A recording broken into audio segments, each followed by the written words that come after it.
السلام علیکم پیارے دوستو، بسم اللہ الرحمن الرحیم۔ سچے اور دلچسپ واقعات سننے کے لیے ہمارے چینل کو سبسکرائب کریں۔ قوم سمود تاریخ کی ایسی قوم تھی جس کو خدا نے اونٹنی جیسی نعمت سے نوازا تھا۔ یہ اونٹنی دنیا کی سب سے بڑی اونٹنی تھی۔ انہوں نے اس اونٹنی کو قتل کیوں کیا اور آسمان سے وحشتناک آوازیں کیوں بلند ہوئی؟ اس قوم کا کیا انجام ہوا؟ آج ہم آپ کو قرآن مجید کی آیات اور روایات کی روشنی میں قوم سمود کے بارے میں ساری معلومات دیں گے۔ حضرت ہود علیہ السلام کے عرصے دراز کے بعد حضرت صالح علیہ السلام قوم سمود پر مبعوث بے رسالت ہوئے۔ یہ قوم سمود بن عابر بن ارم بن سام بن نوح کی اولاد سے تھی اور حضرت ہود علیہ السلام کے چچا زاد بھائیوں پر مشتمل تھی۔ حضرت ہود علیہ السلام کی قوم کو عاد اولا اور حضرت صالح علیہ السلام کی قوم سمود کو عاد ثانی کہتے ہیں۔ عاد اور سمود چچا زاد بھائی تھے۔ جس وقت عاد اولا پر عذاب نازل ہوا تھا اس وقت عاد ثانی یعنی قوم سمود بے مقام حجر میں مقیم تھی جو حجاز اور بلاد شام کے درمیان واقع ہے۔ جب قوم عاد بالکل تباہ و برباد ہو گئی اور ان کی ساری زمین خالی ہو گئی تو قوم سمود نے اس پر قبضہ کر کے اسے آباد کیا۔ قوم سمود کے لوگوں کی عمریں 600 سال اور زیادہ سے زیادہ 1000 سال کی ہوتی تھی۔ حضرت صالح علیہ السلام 16 سال کی عمر میں مبعوث بے رسالت ہونے کے بعد سے 120 سال تک ان میں تبلیغ کرتے رہے، لیکن انہیں اس مقصد میں کوئی خاص کامیابی نہیں ملی اور چند افراد کے علاوہ کوئی ایمان نہ لایا۔ قوم سمود بہت سرکش تھی۔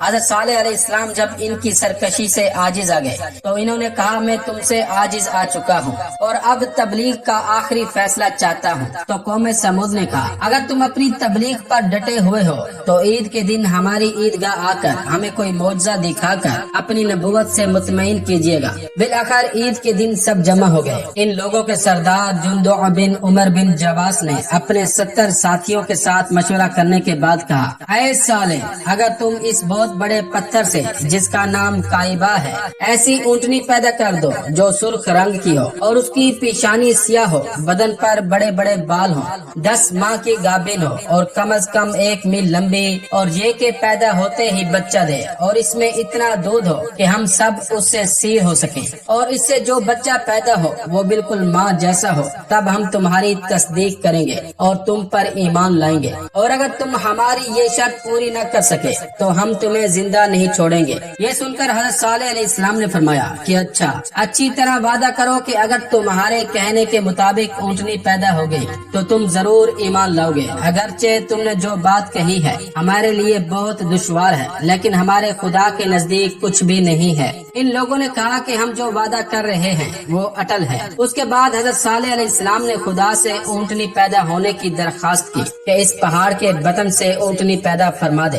ابھی حضرت صالح علیہ السلام کی دعا کے الفاظ ختم نہ ہوئے تھے کہ ایک مرتبہ پہاڑ میں تھر تھری پیدا ہوئی اور ایک بہت ہی شدت کے ساتھ آواز برآمد ہوئی۔ اس کے بعد پتھر شگافتہ ہوا اور اونٹنی پہاڑ کے بطن سے باہر نکل آئی اور فوراً گھاس چرنے لگی، اور لوگ جو اپنی آنکھوں سے اس عجیب و غریب واقعے کو دیکھ رہے تھے سخت حیران ہوئے۔ اس کے بعد انہوں نے کہا اے صالح اس اونٹنی کے بطن میں جو بچہ ہے اسے ابھی پیدا ہونا چاہیے۔ حضرت صالح علیہ السلام نے فرمایا وہ بھی ابھی پیدا ہو جائے گا۔ چنانچہ اسی وقت بچہ پیدا ہو گیا اور پیدا ہوتے ہی اپنی ماں کے گرد گھومنے لگا۔ یہ دیکھ کر ان کا سردار جندع بن عمر مومن ہو گیا اور اس کے ساتھ 70 میں سے 5 اور ایمان لائے۔ سولبی کے بیان کے مطابق اس معجزے کو دیکھنے کے بعد تقریباً تمام قوم سمود کے نمائندے ایمان لانے پر آمادہ ہو گئے تھے، لیکن زواب بن عمرو بن لبید، ارباب بن سعمر اور جناب نے مزاحمت کی اور کہا اے قوم سمود اس میں کوئی حقیقت نہیں ہے، جو کچھ تم نے دیکھا ہے یہ ایک جادو ہے جو صالح نے کیا ہے۔ ان لوگوں کے اس قسم کے بیانات سے قوم صالح ایمان لانے سے معذور ہو گئی۔ حضرت صالح علیہ السلام کی اونٹنی کی لمبائی 1 میل اور چوڑائی 120 گز تھی۔ اس سے قوم سمود کے تمام جانور ڈرتے تھے۔ وہ جب کنویں پر پانی پینے کے لیے آتی تو سارا پانی پی جاتی تھی، اس لیے لوگوں کو زحمت ہوتی، لہٰذا فیصلہ یہ ہوا کہ ایک دن کنویں سے یہ اونٹنی پانی پیے گی اور ایک دن وہ لوگ انسان اور باقی حیوان پیئیں گے جو اس سرزمین پر آباد ہیں۔ चुनाचे ऐसा ही होता रहा, यहाँ तक कि 30 साल की मुद्दत गुजर गई। मुआर्रिखीन का कहना है कि ये ऊँटनी जब उस कुएं पर आती थी, जो एक रिवायत की बिना पर 20 कामत इंसानी गहरा था, यानी बे इंतहा गहरा था, तो उसका पानी मुंह तक भर जाता था और ये ऊँटनी सारे का सारा पानी पी लेती थी। फिर वो जितना पानी पीती थी उतना ही दूध दिया करती थी, जिससे कौम समूद के 7 कबीले सैराब हुआ करते थे और उससे मक्खन निकालते थे और मुख्तलिफ किस्म की तिजारतें करते थे। एक रिवायत में है कि उसके बालों से दूसरे ममालिक में खरीदो फरोख्त करते थे, यहाँ तक के काफी माल दौलत इसी ऊँटनी के जरिए से फराहम कर लिया। तारीख से वाज़ेह होता है कि हज़रत सालेह अलैहिस्सलाम की ऊँटनी के मुतालिक कौम समूद में 2 किस्म के ख्याल वाले लोग पैदा हो गए थे। एक वो लोग जिनका शुमार अवाम में था और वो उस ऊँटनी से फायदा उठाकर अपनी जिंदगी संवार रहे थे, और एक वो लोग थे जो उस इलाके में पहले से बरसरे इख्तिदार थे और माल व दौलत की फरावानी उन्हें हज़रत सालेह अलैहिस्सलाम की ऊँटनी से फायदा उठाने की तरफ मुतवज्जा न होने देती थी, और वो उसके वजूद को बर्दाश्त करने को तैयार न थे। उन्हें ये ख्याल था कि हज़रत सालेह अलैहिस्सलाम की ऊँटनी से जो फायदे आवाम हासिल कर रहे हैं, उन्हीं फवाइद की वजह से वो हमारे इख्तिदार को इस तरह तस्लीम नहीं करते जिस तरह करना चाहिए।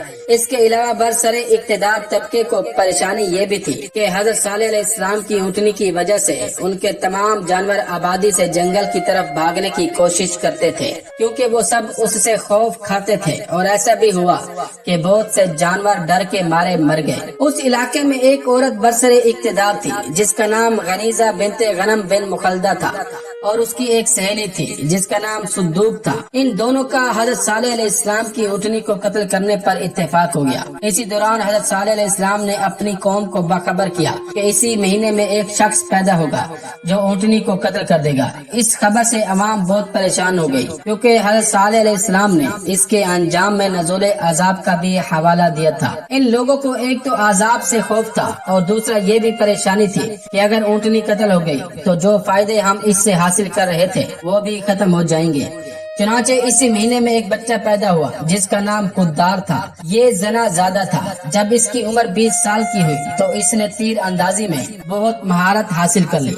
इसके दिल में भी हज़रत सालेह अलैहिस्सलाम की ऊँटनी को कत्ल करने का ख्याल पैदा हुआ और इसने इस ख्याल को परवान चढ़ाया। इसने हज़रत सालेह अलैहिस्सलाम की ऊँटनी को कत्ल करने के लिए बहुत से लोगों को अपने साथ मिलाया, यहाँ तक कि इसका राब्ता वहाँ की बादशाह गनीजा नामी औरत से हो गया। ये शख्स कुद्दार वहाँ आने जाने लगा। गनीजा के दिल में भी ऊँटनी को कत्ल करने के जज्बात परवरिश पा ही रहे थे कि उसे एक मजबूत हम नवा मिल गया, जिससे उसने ये समझ लिया कि अब कामयाबी आसानी से हासिल हो जाएगी। कुद्दार का एक दोस्त था जिसका नाम मुसद्दे था। ये दोनों एक एक औरत पर आशिक थे। कुद्दार की माशूका का नाम कुत्ताम और मुसद्दे की माशूका का नाम इकबाल था। ये चारों हर शब एक मकाम पर जमा होकर शराब पीते थे और ऐशो इशरत किया करते थे। गनीजा ने दोनों औरतों कुत्ताम और इकबाल को बुलाकर उनसे कहा कि तुम दोनों हमारा एक जरूरी काम कर दो। इन्होंने पूछा कौन सा काम? गनीजा ने कहा सालेह की ऊँटनी को कत्ल करना है। इसकी तरकीब ये है कि आज रात जब कुद्दार मुसद्दे तुम्हारे पास आए तो उनसे कहो हम तुम्हें उस वक्त तक हाथ न लगाने देंगे जब तक तुम सालेह की ऊँटनी को कत्ल न कर दो। इन्होंने कहा बेहतर है। चुनाचे जब रात हुई और इन दोनों औरतों के पास कुद्दार और मुसद्दे आए तो उनमें से एक ने कहा हमें पानी की सख्त तकलीफ है, अगर कोई मेहमान आ जाए तो हम उसे पानी भी नहीं दे सकते, क्योंकि आज सालेह की ऊँटनी के पानी पीने का दिन था, हमें एक कतरा भी नसीब नहीं हो सका। दूसरी ने कहा कि काश कोई मर्द होता जो इसे कत्ल करके सारी कौम का दिल ठंडा कर देता। ये सुनकर ये दोनों बोले ये कौन सी बड़ी बात है, हम इसे कत्ल कर देते हैं। चुनाचे ये दोनों बाहर गए और इन्होंने अपने साथ कुछ और दोस्तों को साथ लिया। ये टोटल 7 आदमी हज़रत सालेह अलैहिस्सलाम की ऊँटनी को कत्ल करने के लिए तैयार हो गए। ये 7 आदमी उस राह में छुप गए जिस तरफ से वो ऊँटनी पानी पीने के लिए जाया करती थी। जब ये ऊँटनी पानी पीने में मसरूफ हुई तो उस वक्त इन लोगों ने उस पर हमला किया। पहले एक पांव पर तीर मारा, फिर तलवार चलाई, फिर दूसरे पैर पर तलवार मार दी, जिसकी वजह से वो मुंह के बल गिर गई। फिर तमाम इलाके वाले उस पर फट पड़े और उसे टुकड़े टुकड़े करके उसका गोश्त आपस में तकसीम कर लिया। हजरत सालेह अलैहिस्सलाम की ऊँटनी जब कत्ल कर दी गई तो उसका बच्चा भागकर पहाड़ पर चढ़ गया। जब हजरत सालेह अलैहिस्सलाम को इतला मिली तो वो पहाड़ पर तशरीफ ले गए। बच्चे ने जो ही हजरत सालेह अलैहिस्सलाम को देखा तो वो आंसुओं से रोने लगा और 3 मरतबा माँ का हवाला देकर चीख मारी।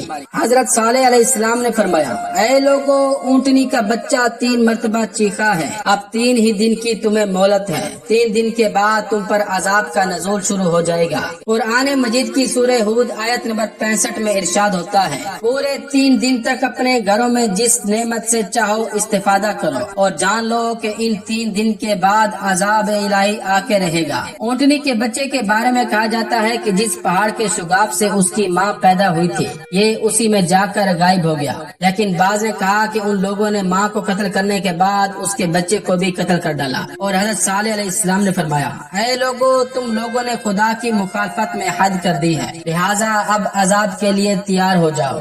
हजरत सालेह अलैहिस्सलाम ने जब लोगों को अजाब से डराया तो कोई यकीन नहीं कर रहा था। हजरत सालेह अलैहिस्सलाम ने फरमाया कि मैं सच कहता हूँ। तो लोगों ने कहा, फिर इस अजाब की अलामत बताओ। हजरत सालेह अलैहिस्सलाम ने फरमाया कि इसकी अलामत ये है कि एक दिन तुम्हारे चेहरे जर्द होंगे, फिर दूसरे दिन सुर्ख हो जाएंगे, फिर तीसरे दिन सियाह होंगे, उसके बाद अजाब नाजिल होगा। फिर ऐसे ही हुआ, एक दिन उनके चेहरे जर्द हुए और दूसरे दिन उनके चेहरे सुर्ख हुए, जिससे ये लोग बहुत घबराए और रोने पीटने लगे। और तीसरे दिन उनके नजिस चेहरे बिल्कुल सियाह हो गए। जब अजाब के नुमाया आसार पैदा हो गए तो हजरत सालेह अलैहिस्सलाम अपने ईमानदारों को हमरा लेकर शाम से फलस्तीन की तरफ चले गए और वहीं मुकीम रहे।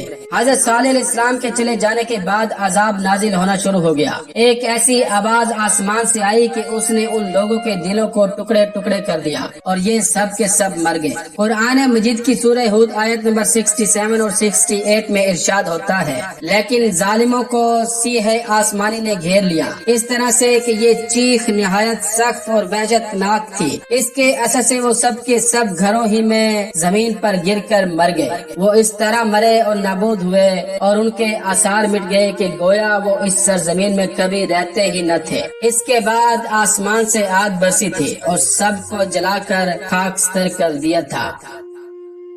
तो ये था आज का वाकया। दोस्तों, अगर वाकया पसंद आया हो तो इस वीडियो को लाइक करें, कमेंट करें और शेयर करें। और इसी तरह के सच्चे और दिलचस्प वाकयात सुनने के लिए हमारे चैनल को सब्सक्राइब करें। अस्सलामु अलैकुम वरहमतुल्लाहि वबरकातुहू।